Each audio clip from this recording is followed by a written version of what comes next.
would ever stop? Eras wondered. How many more of them are there? It's been 2 months, and they haven't stopped coming. 30 meters below the Argovonian forester's trooper, a column of Necron warriors marched, their formation broken by the dense undergrowth of the Gadkari jungle. Their pace was unhurried, though they advanced through the gnarled roots with inexorable purpose. With each step, they moved in and out of shadow. Their bronze-coloured armour gleamed in dapples of bright light as rays from Arghavon's sun broke through the canopy's leaves and branches.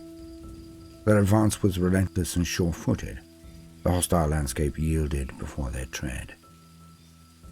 Eras was clipped halfway up a tree. Every inch of his skin, fatigues and weapons was adeptly camouflaged to match the jungle. Any bare metal on his gear had been blackened to avoid catching sunlight. He carried nothing that could rattle or make any noise that would stand out amongst the sounds of the forest or the hoots and the snarls of the animals and birds. He wore no helmet and carried no water canteen, lest they give his position away. Each charge pack for his lasgun was separately holstered and made from hardened hydrocarbons. The air was so thick with humidity he could barely breathe. His uniform was soaked through. Were it not for the constant stream of drips descending to the forest floor, the sweat falling off him would have given away his position. He was so still. A barbed vine serpent had for a time coiled itself around the entirety of his left arm, licking at the perspiration on his hand before moving on. Grey Scorpiat had even crawled from the tree trunk over Eras's torso, over his face and back again in its patrol for food. Eras had ignored them, just as he had ignored the chafing of the straps that bound him to the tree. Once the bindings had been soft, now they were rough with overuse and rubbed Eras's skin raw even through his fatigues. A blood buzzer perched itself on Eras's nose to feed, the small insectoid plunging its needle-like mouth through his skin. Eras bit his tongue through the pain and irritation of its legs brushing against him. When this war is over, I'm going to kill all of them, Eras promised. Emperor curse you all. With that, much heavier than when it arrived. Praise be, Eras thought. Eras's entire platoon was in the trees around this part of the forest. Each soldier was a veteran of jungle guerrilla fighting, and they were so well concealed, even Eras could barely make out more than a handful of them. But they were there. He glanced at his wrist-mounted chronometer. 40 seconds, he thought. It's time. He drew a crack grenade from its pouch. It took 15 seconds. Any quicker and he might draw attention. To pull the pin took another 10 seconds. During that time he pressed his thumb against the clip that ensured the grenade wouldn't detonate in his hand. Eras rotated his arm so that the grenade was directly above the Xenos' column. He could then drop it at the precise moment. This movement took 10 more seconds. Every soldier in the platoon had synchronized their chronometers. Every guardsman was doing this exact same task in the same precise moment. They had practiced it 100 times in training, and several more in combat. 5, 4, 3, 2, 1... he counted in his head. Eras released the grenade. It took less than 3 seconds to fall. Dozens more dropped at exactly the same time along the Necron's path through the jungle. Stage 1 complete. Emperor send you to the depths, Xenos scum! The cacophony of explosions was almost deafening, but Eras didn't flinch. In rapid succession, he stirred the machine spirits of both his frag grenades and dropped them. The thick stench of cordite filled Eras's nostrils, and he saw Xenos ripped apart in the detonations as mud and plant matter shot into the air. Xenos armor plates melted in the intense heat. Bladed rifles crackling with evil energy were warped out of shape or broken entirely. Metal skulls buckled and caved in. Shrapnel knocked out metallic knee joints and shattered glowing eye lenses. Stage 2 complete. Feel his wrath, filth! May it lay you as low as it elevates me in his sight. Only then did Eras draw his lasgun on the Xenos, intoning the rites of righteous hatred, of the Xenos as he fired.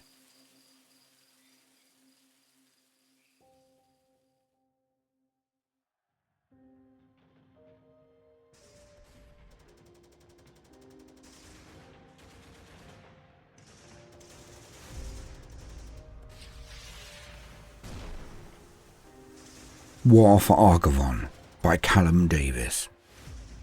The Xenos worshippers' ridged cranium exploded in a burst of gore and brain matter. Librarian Adonis of the Atlantean spears turned his bolt pistol on another in quick succession, feeling the fierce recoil of the weapon as he witnessed his target's chest cavity reduced to mist. Adonis only saw the cultists through the gloom thanks to his soul sight. Looking into their essence, he could see the reach of the Xenos' influence, even at this deeper level. The flickering light that betrayed their presence was different, other, alien. How this happened he did not know, nor did he wish to. Death is the only thing left for these wretched creatures, he thought. The sewage network beneath the sixth tier of the Arghavon was pitch dark, a problem for regular fighting troops, but no issue for Adeptus Astartes. Adonis led Infiltrator Squad Abdosir and Incursor Squad Arashon. With murderous efficiency, they tore through throngs of screaming, hideous cultists, every burst of their bolt fire cutting down another heathen. "Purge them all, brothers!" roared Sergeant Arashon over the Vox. He had stowed away his bolter and drawn his two fighting knives. He weaved between the cultists' scything arms and their clumsy lunges with heavy mining tools, hacking off deformed limbs before plunging his blades into the creatures' faces and hearts. Where he roamed, twisted souls flickered out, snuffed like candle flames between forefinger and thumb. "Hack them down! Kill them all!" The Incursor Sergeant plunged further and further into the cult hordes. "Calm, Sergeant," said Adonis, as he plucked a leaping heathen from the air with another bolt. His viscera splashed all over him and into the viscous filth running over his boots, the sound like gravel thrown into a pond. "Your lust for war grows too strong. The blood is not the answer, but the narrow road. In a clear head lies victory. Be not like these monsters." Adonis pressed the words into Arashon's mind and broadcast them over the Vox to the entire force.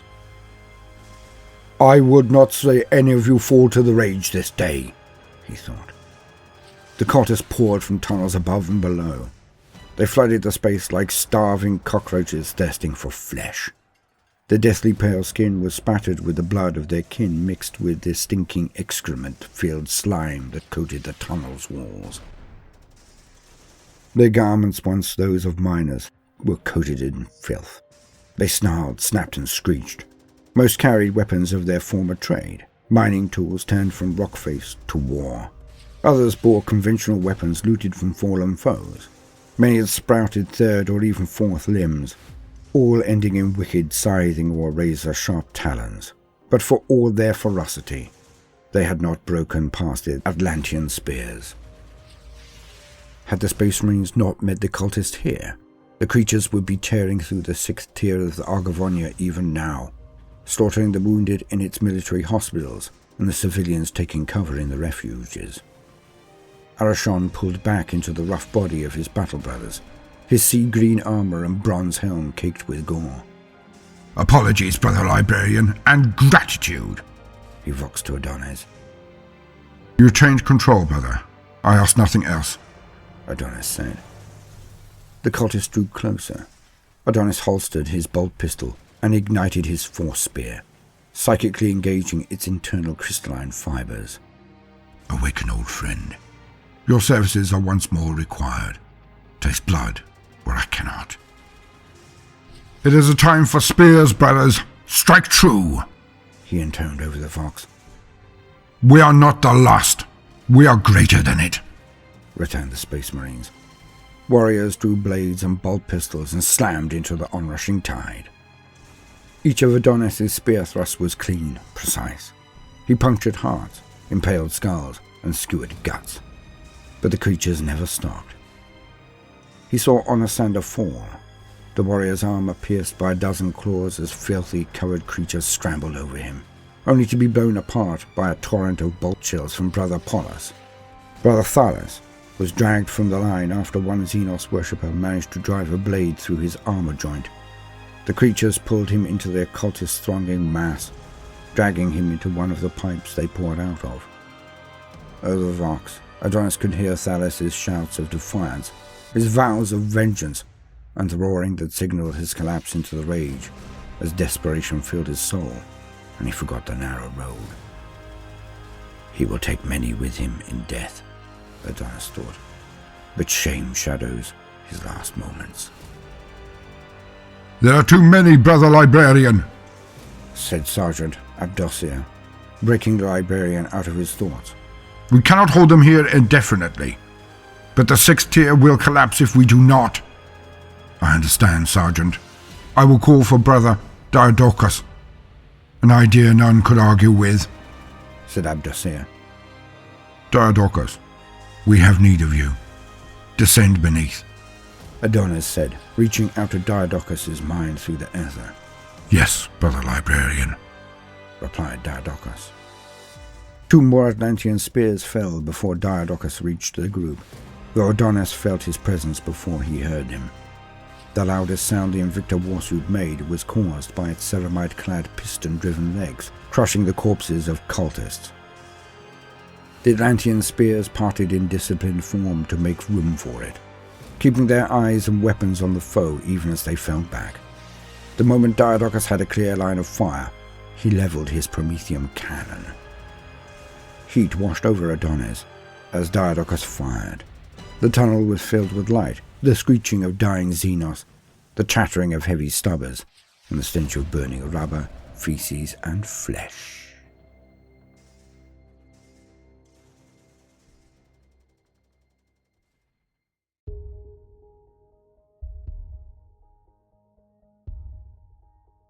Many in Task Force 11's command thought that, of all the Argovon system's worlds, the capital planet of Argovon was the least vulnerable and best prepared for any kind of attack from within or without. As we all know now, this assessment was severely incorrect. The fact of High Field Marshal Hinflager himself commanded the elements of the Task Force 11 on Argovon, with a fleet much larger than many thought necessary, suggests that there was more to this world than met the eye of those present at the time. I can't be sure what he knew, or what he had been told, to make such decisions, but he was clearly better informed than many in high command, and willing to act on that information. It would not surprise me if Inquisitor Makara already had agents in situ providing intelligence. Why he did not share this with many others, if this is the case, is a question I have no answer to. It might well have been simple expediency. Further evidence that he had knowledge others did not includes the fact that when he landed his troops, he and Fraga refused to billet them or base them alongside native defense forces as frequently as possible, suggesting he saw local troops as potentially untrustworthy. The threats Arghavon faced were many. The 2 most obvious were the Necrons and the Genestealer Cults, but a third was more insidious and almost certainly the greatest. Arghavon's security and wealth not only lent the planet's government a complacency, but rendered it a safe and pampered seat to where less vigorous priests could be quietly staffed, with little risk to the planet's faith. Although some deacons and priests were content to preach to the comparably passive flock on Arghavon, many others, filled with zeal, wanted the glory of converting the tribes and clans of Histria. Thus was the faith of the Arghavonians made mellow. This is not to say that people were heretical or traitorous. It is rather to say that when the Stilling began to enclose the world in its cold, vice-like grip, Arghavon lacked the kind of spiritual defenses it needed to contend with such a threat as well as it could. This insidious threat therefore compounded the danger of another. With terrible inevitability, the Genestealer cult fanatics were consumed by a vile belief of their own, and appeared to be much less affected. The first Necron tomb ship struck Arghavon scant days after Hinflager's arrival. Their ships powered through the system, dripping with arrogance, not slowing their pace remotely or changing formation as we organized to meet them, wrote Admiral Ashenzar Kinra in his journals. Disturbingly choreographed, as the Xenos ships entered the theater, Necron ground forces simultaneously arose. The arrival of the Necron fleet was sudden and quick enough that it was able to outmaneuver the Imperial Navy forces in orbit, some of which were still deploying troops or supplies to Arghavon's surface. Others in Kinra's fleet were conducting diagnostic rituals and enacting repairs following warp transit. Though Admiral Kinra responded as quickly as he was able, it is evident that a significant portion of the Necron fleet bypassed Imperial patrol pickets and rapid response squads to land troops on the surface. On the ground, Necron forces struck mainly at the major population centers, the cities of Harihad, situated on the edge of the Parzini Desert, Akal, a major hub for food import and export, and Kamlesh, home to one of Argovion's 5 largest military training academies, built on a large island in the middle of the Alkadi Delta.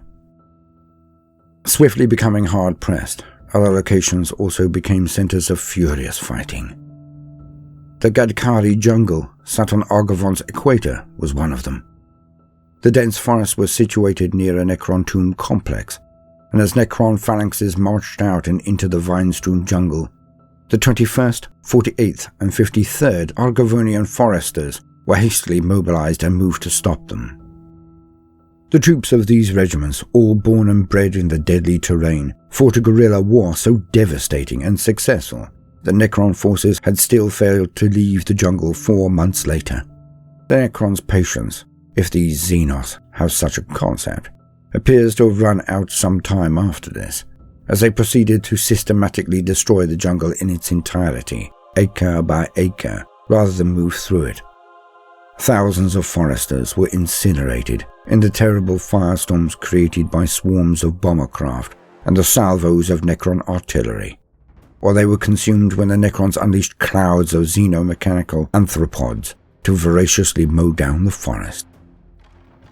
The force of the Necrons' initial attack was such that many significant defeats were suffered early in the campaign.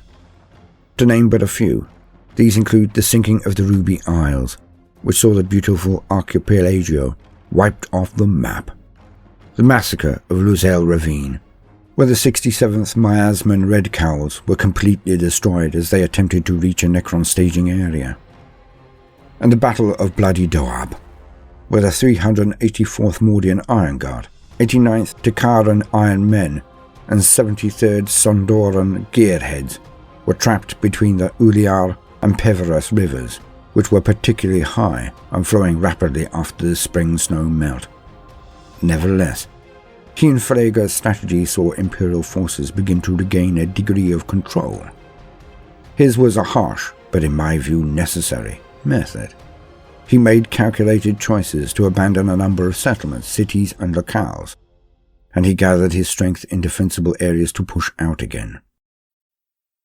Through the use of specialized forces, such as the Arghavonian Foresters, Hephosian Tritons, Militarum Tempestus, and others, he was still able to keep a degree of pressure on the Necrons, make tactical strikes, and buy time. It is a sad fact that those Arghavonian units that put up the staunchest fight during these early months and years of the campaign were those later found to have been corrupted by Genestealer cults to some extent. It seems clear that, although attempting to understand the motivations of the Xenos is a distasteful subject to say the least, while the Necrons were winning, the cultists bided their time, refraining from fighting the Imperium until the Necron threat was deemed in some way more under control. Once again, Heinflager kept a significant portion of his own strength away from Arghavonian units in an apparent attempt to reduce any vulnerability to treachery. In my estimation, this was the single greatest example of his careful genius during his entire leadership. Without it, our own forces' cohesion would have been so broken and so distracted that between the Necron invaders and Xenos cultist uprising, Arghavon might have fallen within a very short period of time indeed, and at an immeasurable cost. Inquisitor Alexei Makara. It shall surprise readers little that information regarding Inquisitor Makara of the Ordo Xenos is both sparse and unreliable. Even calling upon the aid of my colleagues, I have collated what amounts to little more than half-truths, rumours and hyperbole. Of her origins I know nothing, and if her story is remembered anywhere but in her own mind, it is in some inquisitorial vault I have no knowledge of. It has proven impossible to track her down for interview. My only dealings and observations of her directly have been at councils with numerous other high-ranking officials and influential figures. At the time of writing, I cannot be certain she still lives. The last anyone saw or heard from her was before she disappeared, along with a detachment of Death Watch and a company from the 99th Rhodic Pythons of the Militarum Tempestus in pursuit of the Lord of Night and Steel. Much of her face is covered with a mask of plain metals, I believe to cover hideous scars inflicted by terrible acids unleashed on her by some nameless alien foe many years ago. She wears a number of rings, each a unique piece, so far as I can ascertain. Judging by her large coterie of Jukero, it would not surprise me if each is a digital weapon of some description. In terms of a track record, from what I've been able to piece together, it seems that she spent much of her inquisitorial career taking a keen interest in the purging of Xenos races, specifically those she deems to be a potential future threat. My colleagues and I calculate she had a hand in rendering some 19 species of Xenos extinct in the earlier stages of their development. Creatures only just employing stone tools and utilizing fire. In more recent times, her focus has moved to the Necrons and Tyranids, both races a relatively new threat to the Imperium, and I dare say more dangerous to us than primitive aliens on worlds none have heard of.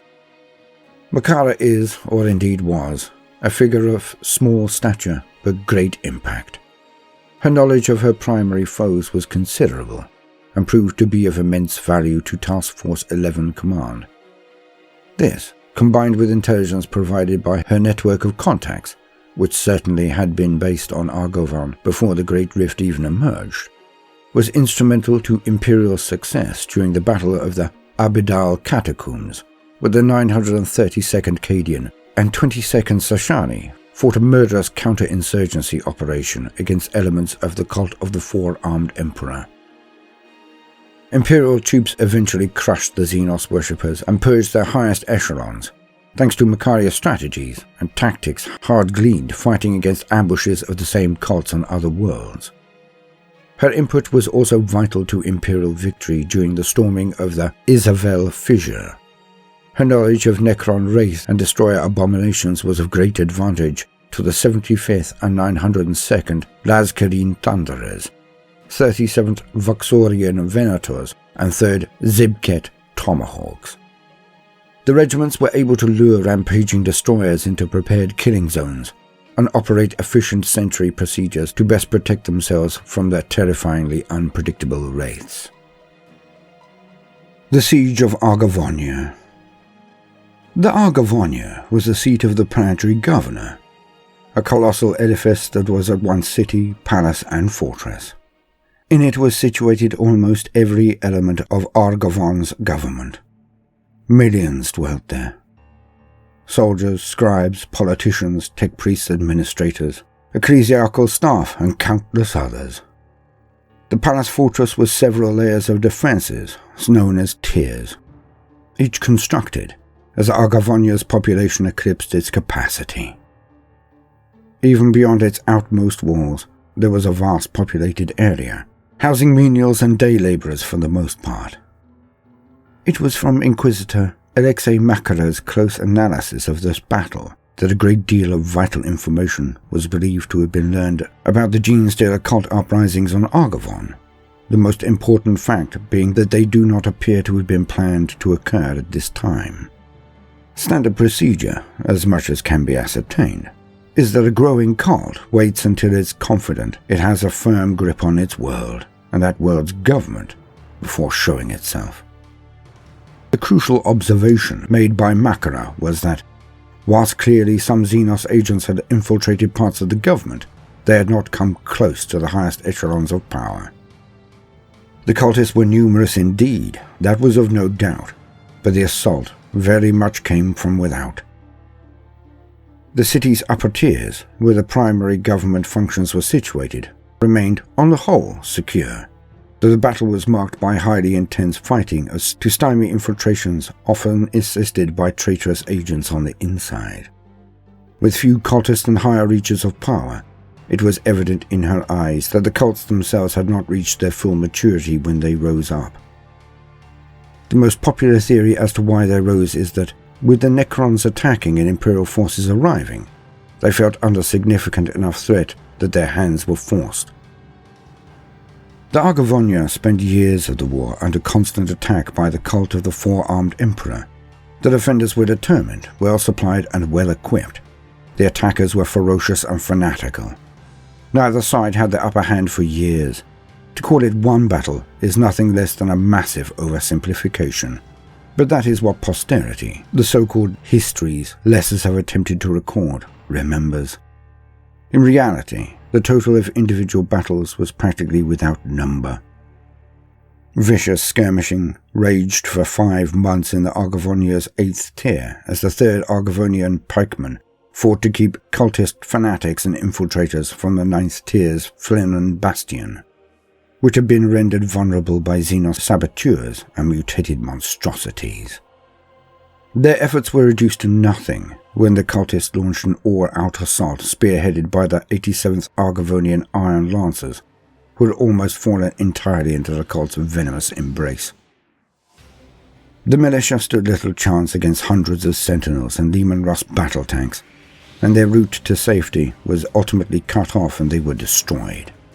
Elsewhere, the 101st Arghavonian militia descended into the sewer system beneath the 4th tier, after it was reported the cultists were using the tunnel network to sneak as far into Arghavonia's interior as the 3rd tier.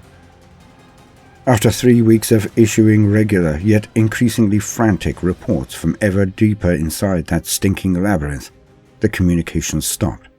The militia were never heard from again. There was no battle line during the siege.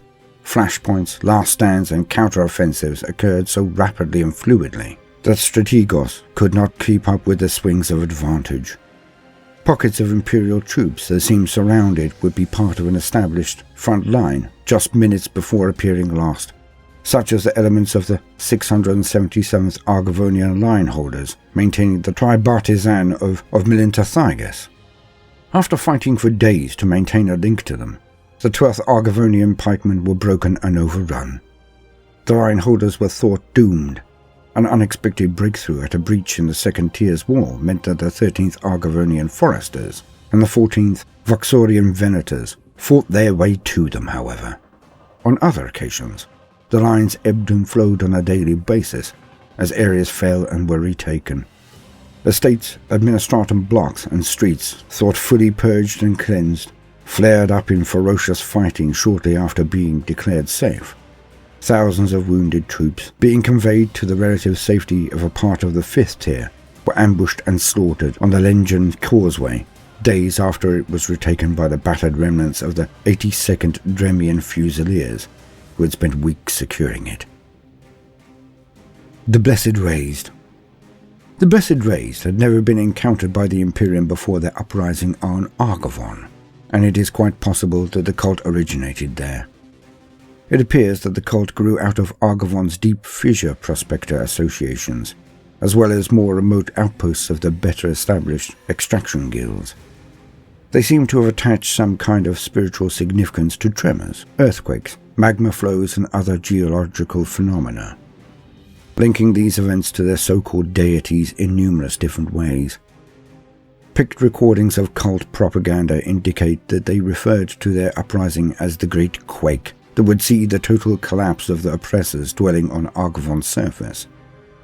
Those who made enormous profits and grew fat off the back of their toil and drudgery. Almost every Imperial force that engaged the Blessed Raised encountered significant numbers of massive, hyper-mutated Xenos hybrids. All the Xenos catalogues I have access to describe these creatures as aberrants. It is highly likely that the cult, as it grew and nurtured itself in the mines, was left unmolested enough to breed and experiment in all kinds of hideous ways. At least some of the results of these are thought to be the monsters Imperial troops were to later encounter. These hulking wretches inflicted heavy losses almost wherever they were unleashed, their unclean power magnified in the close confines of mining tunnels and vaults.